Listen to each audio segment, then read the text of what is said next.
Ah, mas você tem que guardar dinheiro para uma emergência. Meu amor, como é que eu guardo dinheiro para emergência? Essa vida do pobre já é um pronto-socorro.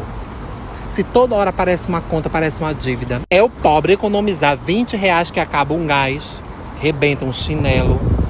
Tá me entendendo? A paz financeira do pobre dura menos que uma promoção no supermercado, meu amor. É só o pobre pensar, eu vou juntar um pouco. Surge um boleto do além. Quando se trata de dinheiro, meu amor, o pobre não tem um segundo de paz. Chega o dia do pagamento, meu amor, a carteira sorri por 5 minutos. Depois, chove boleto, chove dívida. É só conta. Resumindo, né, gente? Não é que o dinheiro nunca chega. É que pra muita gente, o imprevisto chega primeiro. Mas quem nunca, né, gente? Separou dinheiro pra um sonho e gastou com o imprevisto. Eu te pergunto, como é que o pobre ajunta o que ele não tem? Como é que o pobre vai juntar dinheiro para um imprevisto se a vida dele já é um imprevisto? Se tudo que ele faz na vida dele já é um imprevisto. O pobre não nasceu para juntar dinheiro, minha gente. O pobre nasceu para ganhar e gastar.